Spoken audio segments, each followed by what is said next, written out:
Welcome to SALTovation. The SALTovation Show is a podcast series featuring the leading voices in SALT, where we talk about the issues and strategies to help you make sense of state and local tax.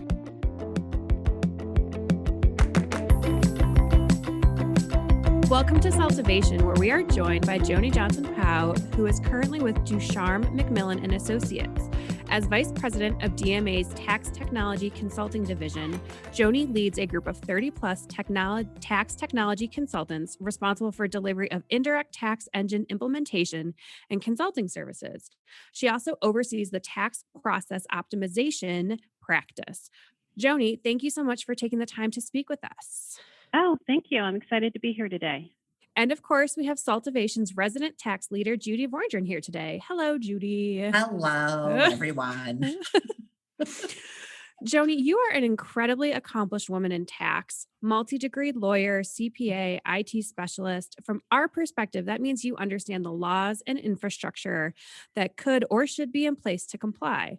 How has this educational background influenced your career choices and specialties? Well, I'll be honest, I would have never thought when I graduated from law school that I'd be involved in technology. I just would have never imagined. And it was really just kind of a stroke of who I worked for. But I have to say that my legal background, from the day I walked out of CU Law School, I've really utilized all of the education that I've completed. So, part of my everyday work is really understanding the laws, the rules, how they apply. And also, law school taught me something that a degree in accounting didn't, is to kind of think outside of the box. It took me a little bit in school to really learn that. At first, when you're an accountant, it's A plus B equals C. When you're a lawyer, it's like A plus B equals C, D, E, F, G, Right. And so, but I also don't care why AB or 1 plus 2 equals 3. I just know that 1 plus 2 equals 3, and a spreadsheet can help me facilitate that. Yeah. So I really think the law school education really has helped me be a great consultant, because we always have to think critically. We always have to think outside of the box. And it really helps me in my everyday job to be creative. I know we're both alma maters from the same law school, even though we didn't know each other then. I know. Which is kind of funny, isn't it? Really like that funny. We have the same, roots in law. Yeah, and I have a finance undergrad, but it's still numbers. I remember just being a wreck about writing memos. I'm like, oh my gosh, I cannot write. And now I write for a living off and on, right? Spreadsheets and writing. Yeah. But then the pivot to IT. So that's another adjunct that is kind of an interesting choice. Like a lot of lawyers that go into tax do the advocacy, the research, the writing. Maybe because of your abilities, you could do the spreadsheets and the plat, but then you also have pivoted to say technology can help us be successful in applying the law to the numbers. Yeah. How does that work? Well, it's very interesting because I really started my career on the technology side at KPMG. And my boss was also a lawyer. And he was at, I think at the time it was Quest. There's been evolution, but he was at Quest, and he got involved somehow in his career there with dealing with the tax side, but also systems. And so when I was a senior consultant at KPMG, he came in my office like, hey, we just landed this big project with SBC, who's AT&T now. And he's like, so I'm going to give you a 101 on technology and systems and tax. And I'm like, okay. And he started drawing all these tables and things on the whiteboard.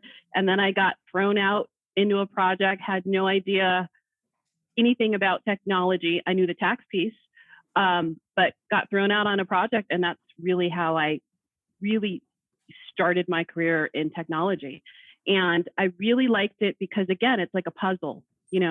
Where's your data come from? What does it need to look like? How do we get from A to B? At the end of the day, we want to get the right taxes calculated so we can remit it on a return.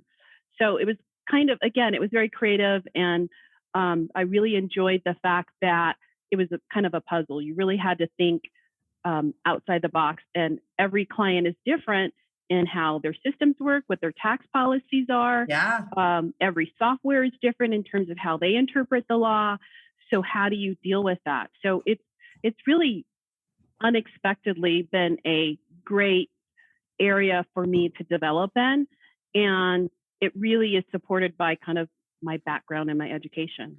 Well, it's kind of interesting too. Like, I don't know about you, if you remember your score on the LSAT, but I aced the section on logical games. I did not miss one. And I remember learning when I did my bar review course or whatever it was, LSAT prep course, maybe it was. And they talked about how people think. And some people are really good at like a Rubik's Cube, which is like spatial and visual. And then other people are, all the cryptograms. If you think about the different games people play and how they work, like shooting games and games of chance, right?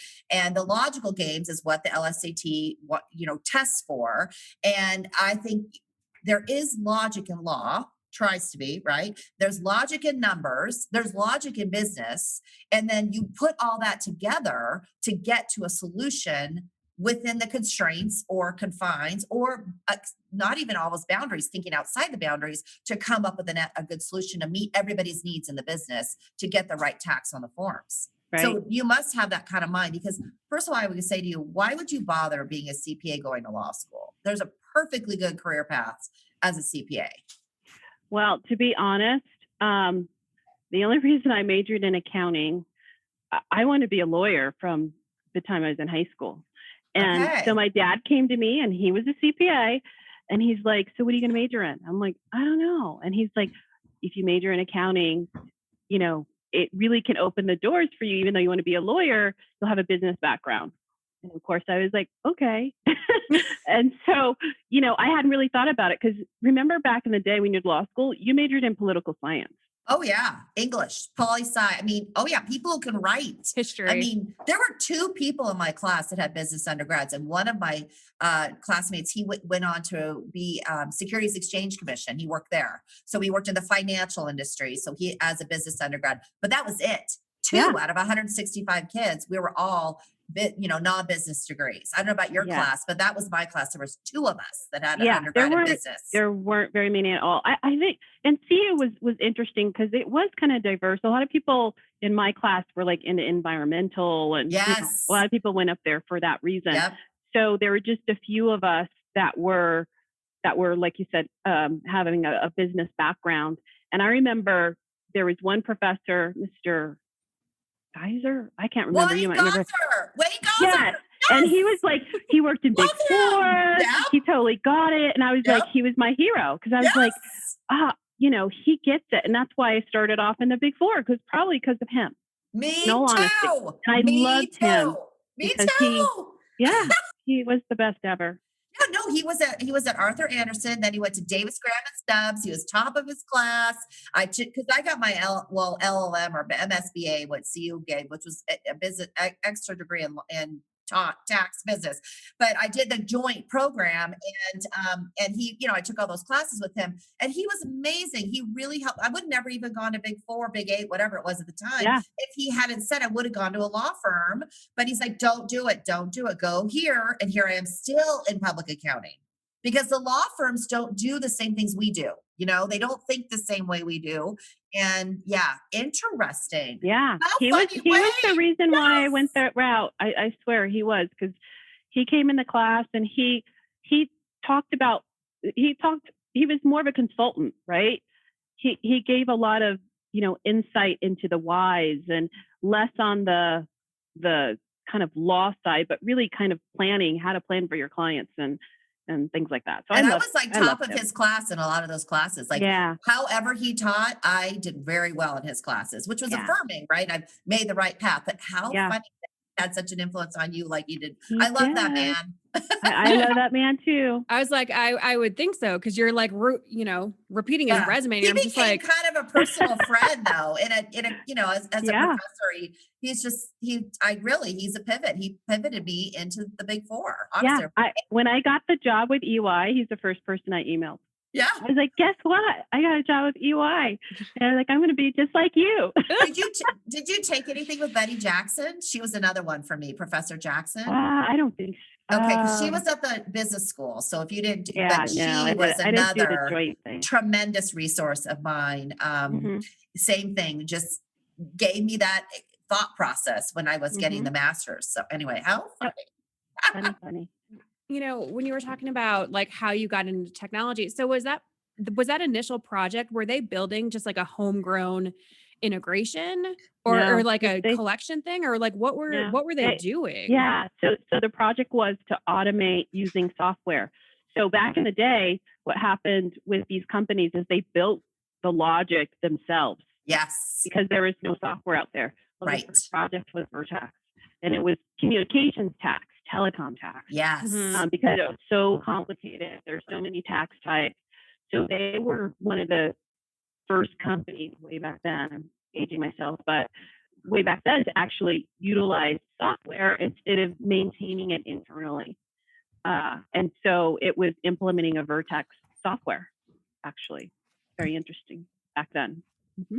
Right. And that's an interesting thing as you look at rip and replace. And that's an issue for sure about picking the right software product. Historically, because there wasn't that functionality, right? People built it. Yeah, I they mean, built it. Mm-hmm. so then you're like, you're going to throw away all those hours of creation of templates and whatever they did to make sure the automation worked.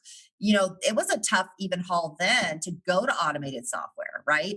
To go to a SaaS or whatever. And of course, even Vertex in the day wasn't SaaS. It was on-prem, downloaded, integrated into your GL. I mean, I got started in that same space. And then we pivoted to the SaaS environment. But even that has its issues about how the APIs integrate with one another and so forth. But you're right. And then you find a lot of the older companies, not older, but companies that have been around a long time, had to build their native functionality within their own construct. They're not going to pivot to an outsourced solution. Now Right. you're finding that change, right? They're like, all right, we've gotten our benefit out of it, but maybe it's not the best. So let's go ahead and change to someone who's going to keep this up to date. And that's kind of, I assume, where you're playing now, even Yeah. changing what was built 20 years ago, 10 years ago to something that's more of an API SaaS based Right. platform. Yeah. And we're seeing a lot of clients, I would say even 3 or 4 years ago, they were not going to go to the cloud. They're like, no way, we're going to go to the cloud. Now everyone is going to the cloud. And now they're even looking for, this is one thing we're seeing too,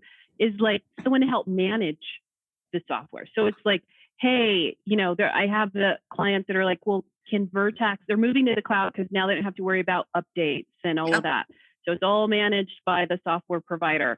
And then now we're having clients asking us to manage the configurations because they don't have the staff or the budget to do it themselves. Well, and they can't do it. I mean, the truth is, as you're well aware, this is not something that somebody can do part-time.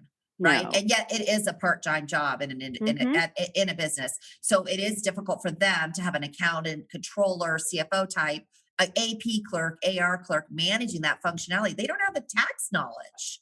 So they're not going to do a good job on it. Yeah, no, interesting. And then, like you said, just making sure everything's staying connected. Even IT can't always do that. No, that's right. Yep. Very interesting. Yeah, I find that to be an interesting issue with the software companies, sort of a set it and forget it mentality where it's like, that's not true. Business is not set it and forget it. Yeah. No. And I was going to just add to that. And what we're also seeing too is that a lot of companies are going back with that set it and forget it. Like, hey, we haven't looked at this in 5-10 years. Someone set it up a really long time ago. And we all know like Vertex or the other, Vertex or TR, their content was limited 10 years ago. They focused on specific areas. So you ended up customizing and making it work. And now we have clients coming to us and saying, hey, we haven't looked at this in 5, 8, 9 years. Right. We probably need to go back and, minimize as much as we can the custom configurations and utilize something that we're paying for, which is, maintained content that's kept up with the laws. Yes. But that's also an interesting thing. How do you find people understand the value of that? Like, that's a thing I feel people think should be easy peasy. Why does it cost money? And I'm thinking, why do you think that 50 state laws, 46, of course, but why do you think that it should be simple? Why do you think that is a culture of our society, especially in the small and medium business market? And even sometimes the large markets, right? Getting that to move. Yeah. I just think it's a lack of understanding. Especially in the small to medium, they think that, again, once I have the software, all of my issues should be, resolved. But one of the things that they don't always understand or already think about is that every business is evolving. right? So you offer new products, new services. You go from, offering a widget to something that's in the cloud or a service, or we have a client here in Colorado that has been focused in the medical devices field. Mhm. And so it's really easy. Okay, it's TPP, right? Right. Well, now they're launching this new e-com platform, which is kind of where we're seeing a lot of companies also spend more time in with the COVID pandemic, that they're really looking at the e-com side of things.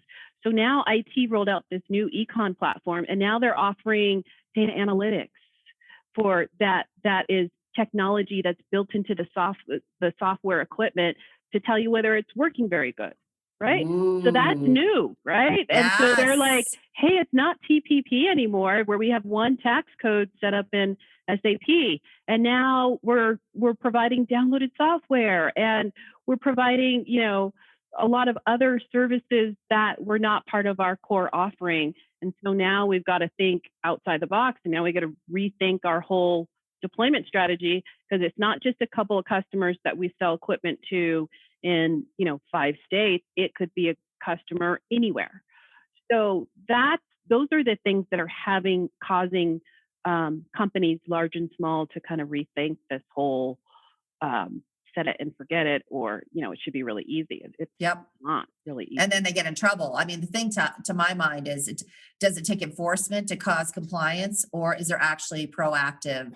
And I think sometimes when they have the set it and forget it, there's no proactivity. You're just sitting on it, like, oh, we just been filing, and oh, we got in trouble here. Oops, refresh. Yeah, Yeah, interesting. yeah, I agree.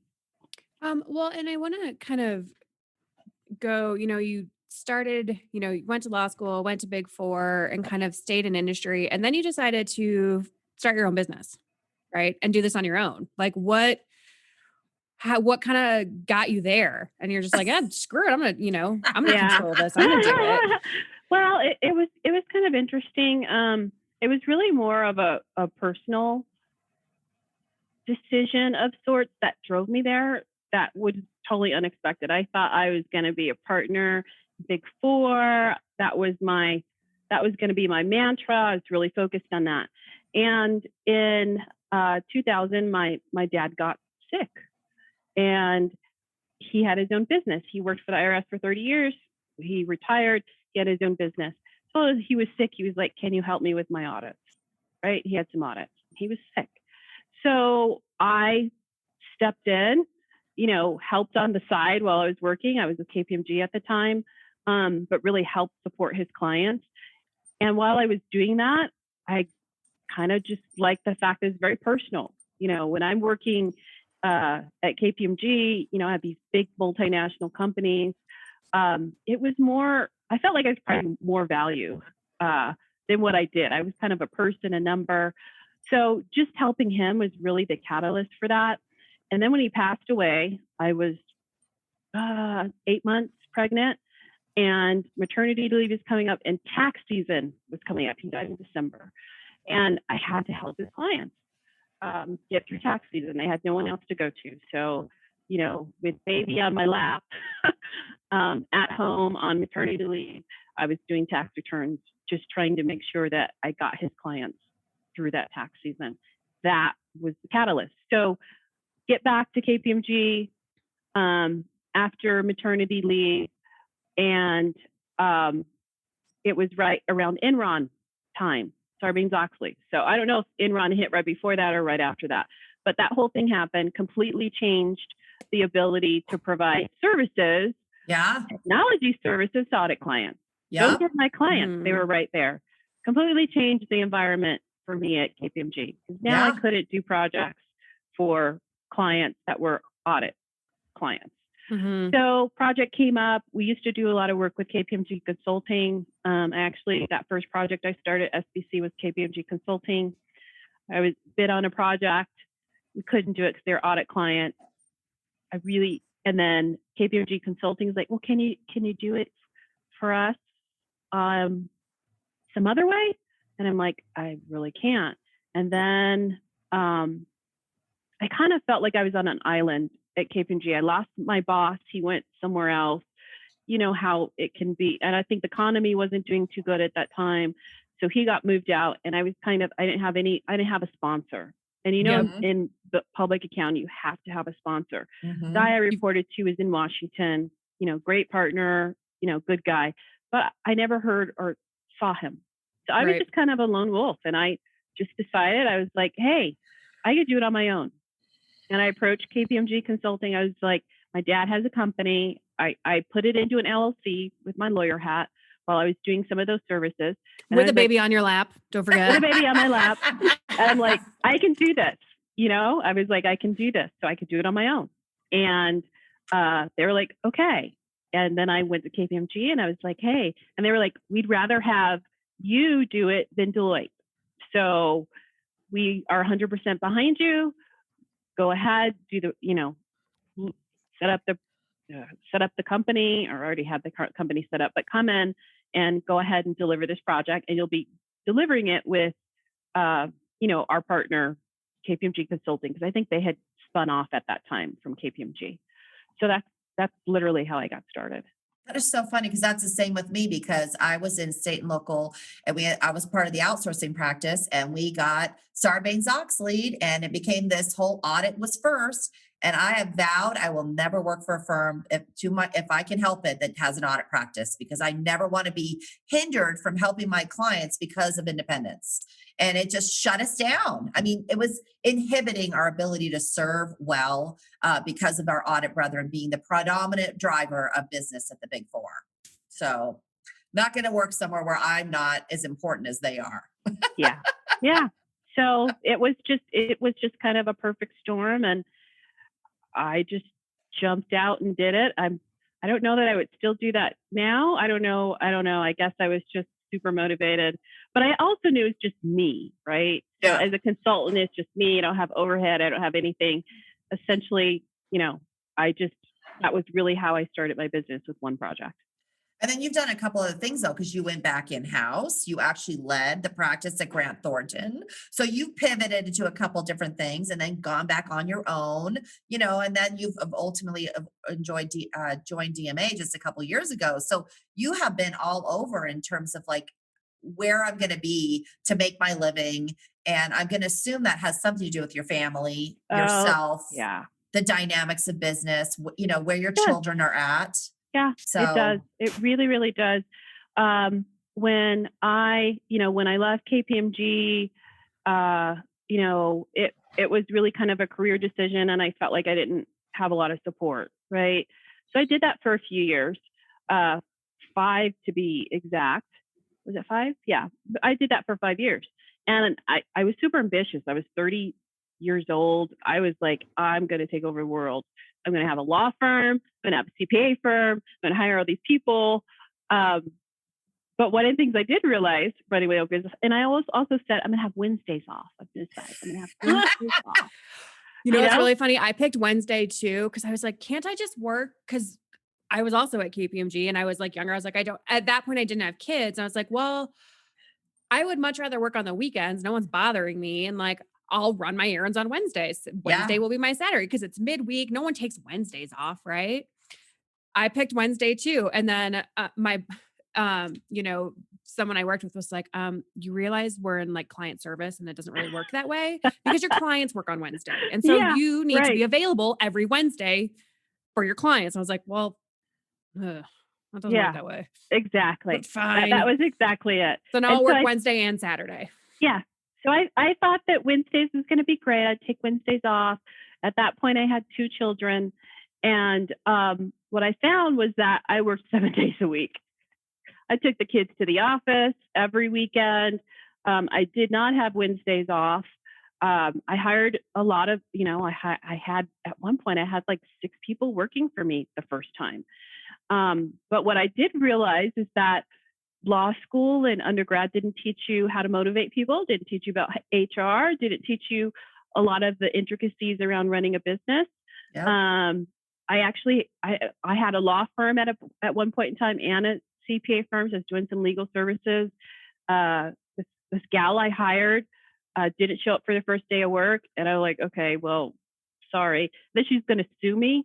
And I'm like, how could that be? It was just a lot of things that you don't know. You're starry-eyed, you're ambitious, you want to go out, but you don't realize all the sacrifices that you really have to make as a business owner. You don't realize that just because you're really passionate about your clients and service, that everybody else is going to be passionate about service and clients, that everybody's going to serve your client in the same way that you did. There are just things I had to learn. I think one of the most important things I learned was that, and Judy, you may be able to relate to this, but just because, I have the ability to think at a different level, right? Operate at a high level all the time, and I'm thinking and generating ideas. That doesn't mean that everybody functions that way. It also doesn't mean that your way is the only way. It was just really a learning experience for me as a young 30-year-old person running a business, that not everybody, your staff, other people that you work with, not everyone has the same experience. Not everybody has the same capabilities, but that doesn't mean that they don't have value to your business. And when I was young, I'm like, why can't you do this? Why does it take you so long?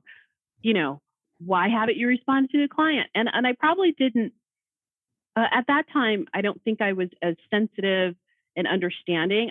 I was just very driven and expected everybody to operate exactly like I did. Yeah. And I lost good people that I used to work with me at KPMG. I pulled a couple people, and I lost people because I wasn't easy to work with, because I operated like I was, and I expected everybody to operate in the same playing field and have the same expectations as I did, and everything else. I think I've grown a lot from that.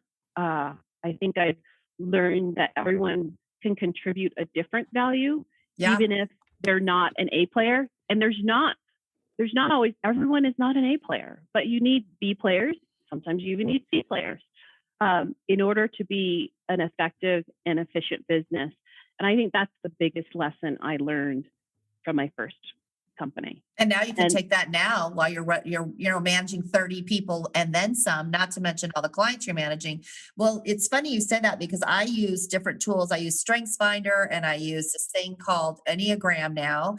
That's a new tool I've learned about. And then StrengthsFinder and Myers-Briggs. So between all of those, I try to have my people tell me who they are inherently, and try to maximize who they are and do the work they love, that they're really inherently good at. Not ask them to be, I don't need you to be a salesperson. I don't need you to be a research and writing person. The projects are varied. We can give each person something they'll truly enjoy and be successful at, that'll really enhance the client service without trying to ask everybody to be all things all the time. I'm not all things all the time, right? Right. I mean, even I can't deal with technology as well as Meredith or yourself, I'm certain. Mm-hmm. Yep. It was definitely learning. And Judy, that's very funny that you say that, because I have I have 5 or 6 directors that report to me, and they're looking to go to the next level. And I had a guy that, we've kind of positioned, he's probably, we're grooming him for the next level. And he had sent out, he had a couple of issues in the last couple of months with, the way that he dealt with his staff, and that there's some people that left because of it. And I shared with him, I had to change. You have to reflect on yourself and really think about what your delivery is. And he had written some kind of strongly worded emails to HR. And I'm like, hey, you can't do that. Those are the folks that report to the CEO. And you burn that bridge, you might burn your bridge that no matter how much I advocate for you to be promoted to senior director, it might not happen. So, I told him, many years ago, and even now, sometimes I have to reflect on my delivery, my tone, who am I talking to? Like you said, knowing who my people are so that I can be an effective leader. It really is important to kind of think about, we all learn, we all evolve, we all grow, no matter how many degrees you have. We all have to kind of learn how to be a good leader. Well, let's go through the barriers, dear. Like Yeah. as you and me both are women, you are a Black Mhm. woman, right? Mhm. Yeah. I think there are just some filters out there that we are not, that are just there. We can't, nobody knows they're even doing them, but Yes. those are, and a mother, you have 4 children. Yes. You're insane. I commend you for it. And you had a 4th one within the last 10, which Yeah. is insane, with a 20-year-old and a, Yeah.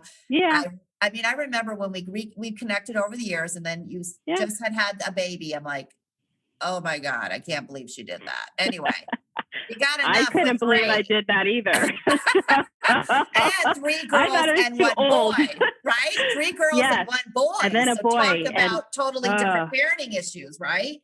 Um, yeah. So let's talk about that. I mean, I feel like we're so aligned in so many ways because of our women, our obviously our educational experience is so similar. We befriended one another. I think we found a lot of common ground, but we all have these challenges of like being moms, being business owners, being leaders.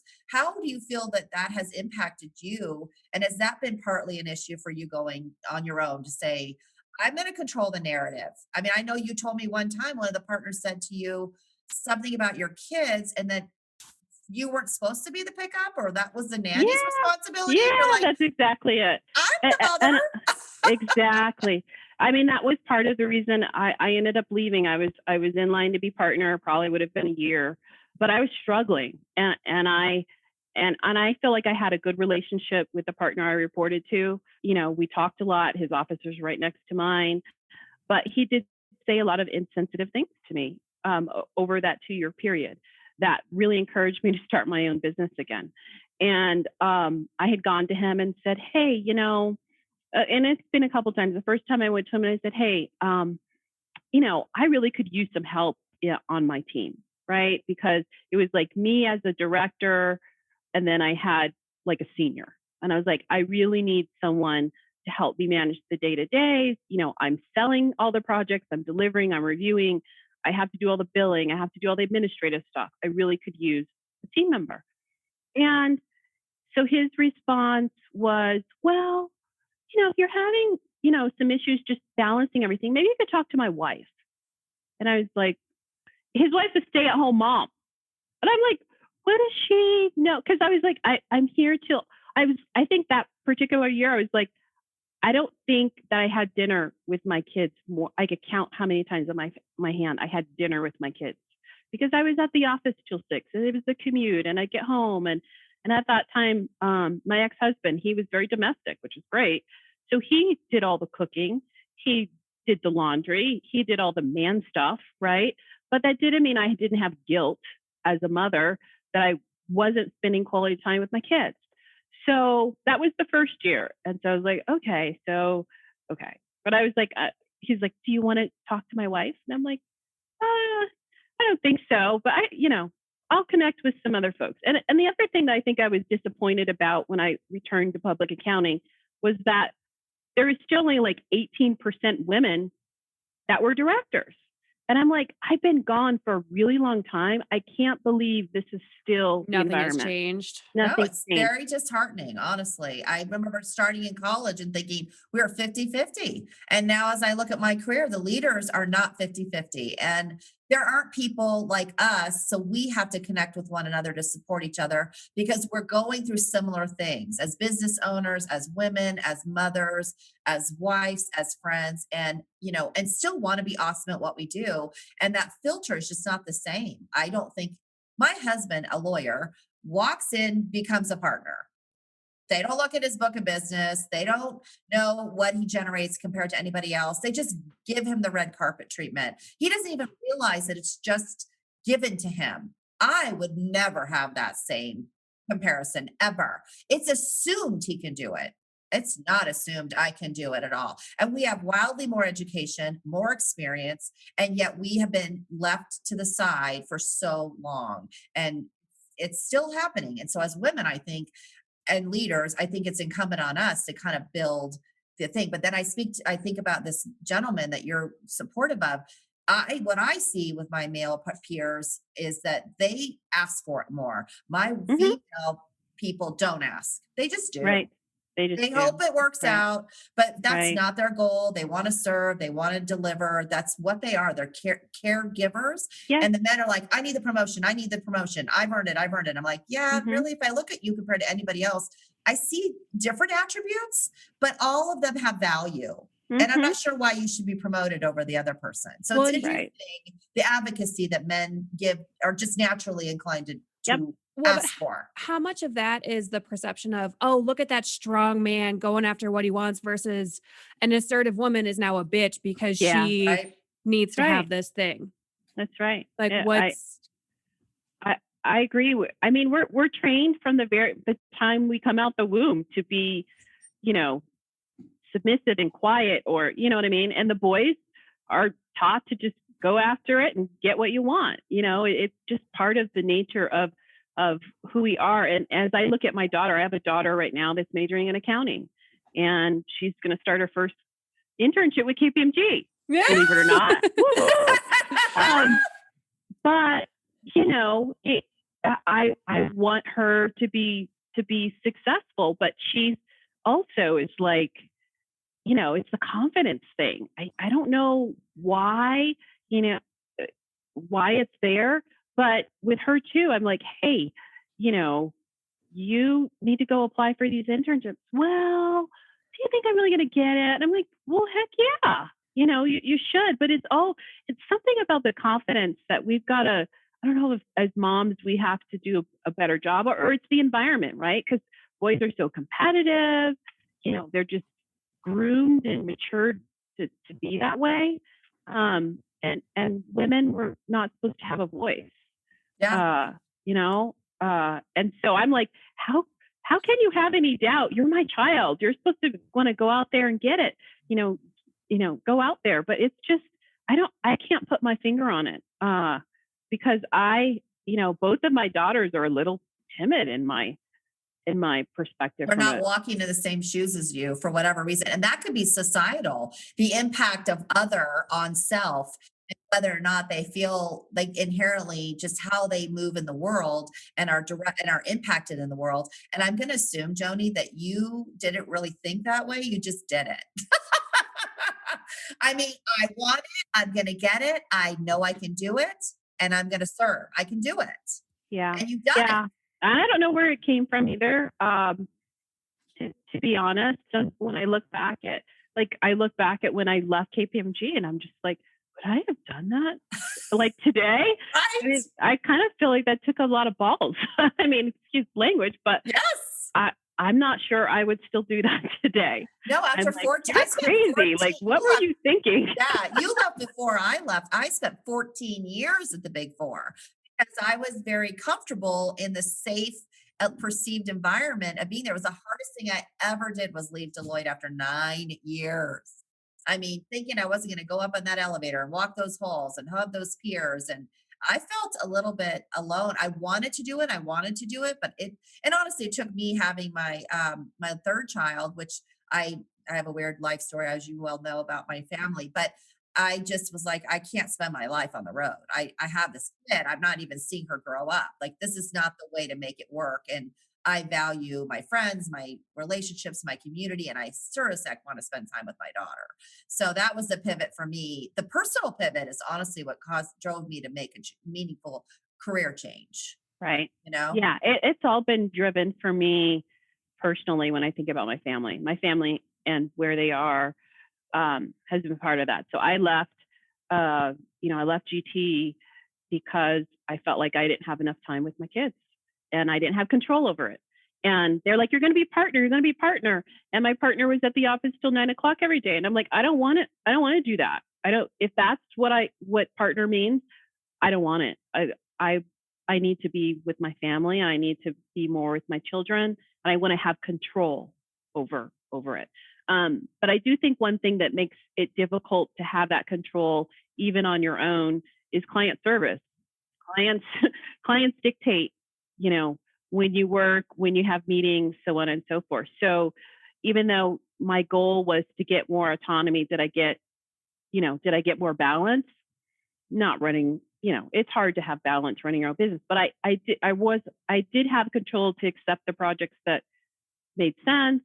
Unfortunately, in tax technology, I'll just be honest, you go where the work is, and it's all over the United States. So I brought my kids with me, which if I worked for a company, I might not be able to do that. So it was my own company. If I had a project, I started that project out in Silicon Valley as my first project for my second business. And I knew it was a sacrifice, but I hired a nanny. I took my kids with me. So, it was you a could sacrifice. control that. You controlled that. I'm like, well, and that's the fact of a middle-class American. I think it's fact for anybody. It's what are you going to spend your money on? How are you going to make your time work? You could choose that or not choose that. How do you think that's impacted you? I feel COVID, the work from home environment, you're a traveling road warrior, but so that changes the shift of how you're expected to come into an office every day. Do you think that's been a benefit to us? I think as moms to have this. I think that COVID, it's so funny. I was thinking about this morning. I think it for moms and dads. I think your kid knowing that you're there and I make my son's lunch every day. I get him to school every day, I pick him up from the bus stop, come back and keep working. And I kind of could do that before. I mean, I was definitely traveling, but for those people who haven't had a work at home opportunity, I think it might change our society a little bit. Yeah. I think it could be a kind of monumental change in family. Yeah. You know what I mean?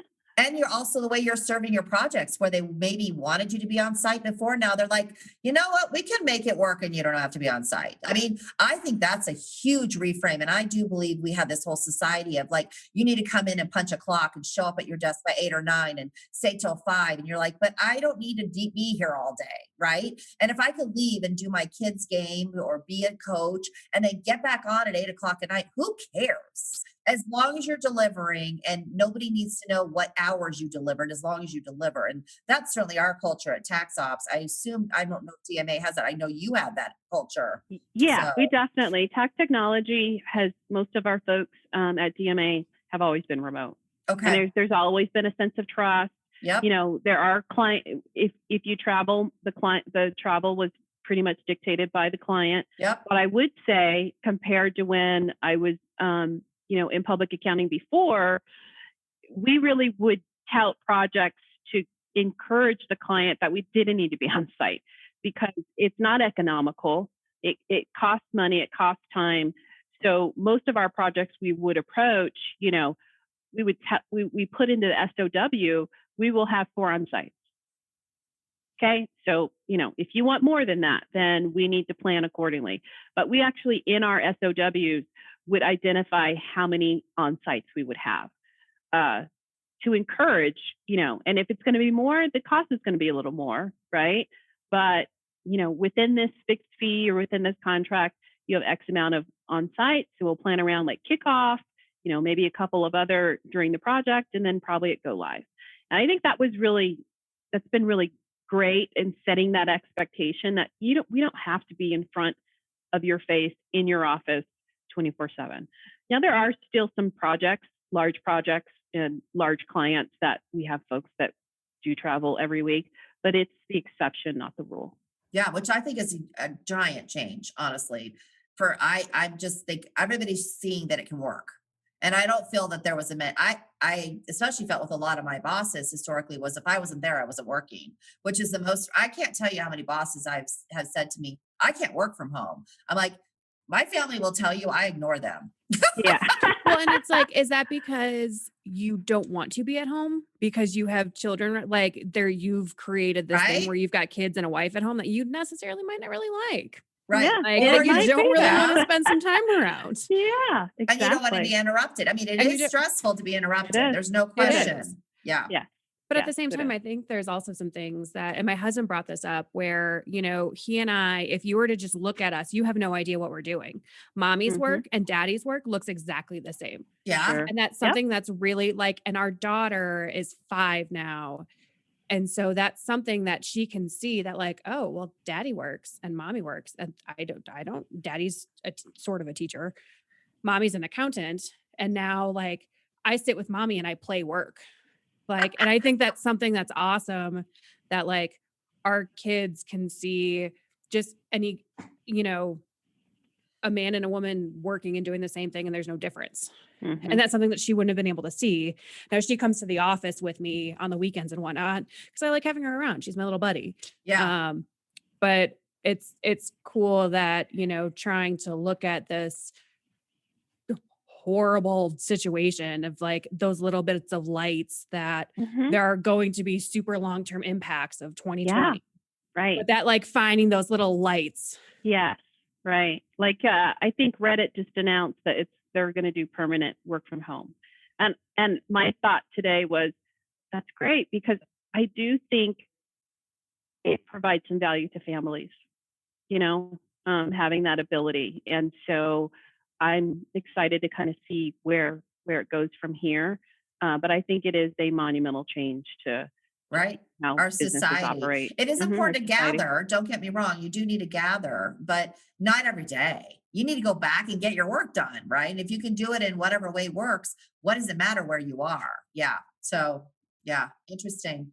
All right. What other questions, Mayor? I think we're running close on time. So I really, you know, Joni, this has been an awesome discussion. And it's just, you know, getting away from, you know, integrating the tax and just the humanality of what we do and who we are. And just like at the end of the day, we're people Yes. who give a bleep about our lives and we want to do what's best for us, for our clients and our family. So, I mean, is there anything that we feel that we need to know that we didn't talk about that, you know, your kind of last bit of advice or something, you know, a takeaway for us all? Well, right, because you found that quote that you liked. Remember, Mayor, that we had pointed out that you had noticed a quote and you put it out Yeah. there, and we So thought it was really a really neat thing about you that we want to talk about. it was a Steve Maraboli, and I'm sorry, Steve, if you're listening and I butchered your last name. Um, that says, as I look back on my life, I realized that every time I thought I was being rejected from something good, I was actually being redirected to something better. Yeah, and that just resonates to me, personally too, just because life is a journey, and sometimes people take something bad that happens in their life, as a negative. And I really do feel like all of the obstacles that we go through in life build us to be a better person tomorrow. I personally, I went through cancer, 4 years ago. And it was a reality check for me because I was so driven, always busy, not taking care of myself, very stressed all the time, those types of things. And even though it presented a hiccup, a slowdown, it really helped me reflect on what's important in life. Yeah. And you Um, lost all your hair, didn't you? I was bald as I could be, no eyebrows, no eyelashes, no nothing. So it took away my femininity. It was tough.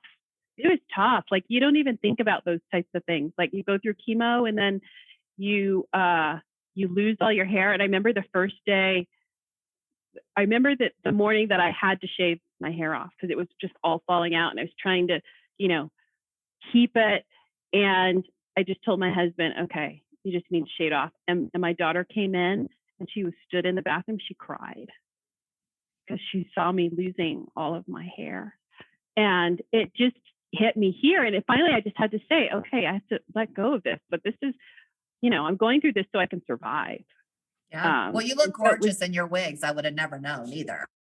Yes, and I got to wear cute wigs. I didn't realize there were so many cute wigs out there. I got to have different colors and, all those kinds of things. But, I just have to say that, a lot of times people, and often you kind of feel, well, why am I getting the short end of the stick? Why is this happening to me?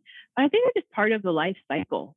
We go through ups and downs, and even through my career with Big Four and being in that environment, I think it's made me a stronger person. I think it's made me be reflective and be happy with who I am. It also encouraged me to tell others what I've learned.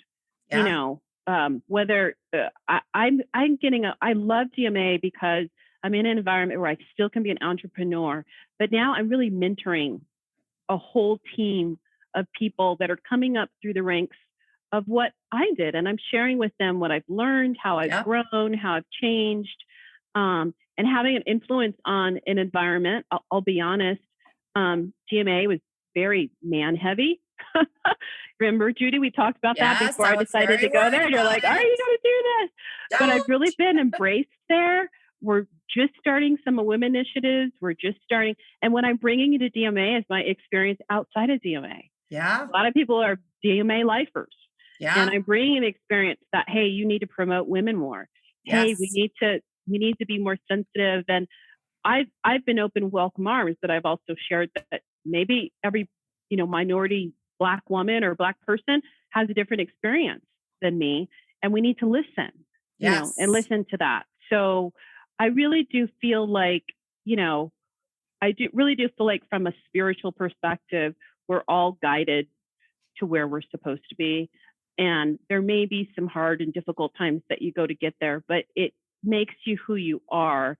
And those bad times really, help you persevere.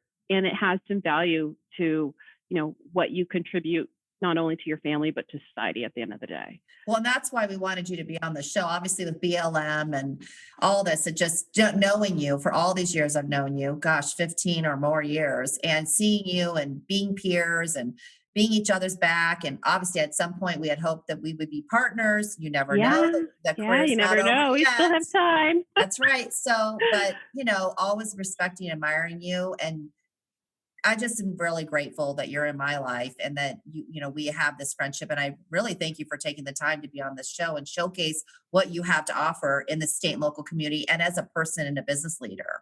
And so, we hope to inspire people to think about what life represents in their career and the path that they can take and all the nuances that your career has taken with the law, with IT, with accounting. I mean, good golly. And then there's so much value provided to business, to society, to mentoring the younger workforce and all that. So, well, and that's where, I wanted to say thank you for being here today. And thank you and Judy because I'm, 15 years into my career and being a strong woman, role model, mentor, to people of, me and people with less experience than me. I've seen that shift and I am grateful. So I am grateful to have you on the podcast today. Thank you for being here. This has been another episode of SALTovation. I'm Meredith Smith. Until next time.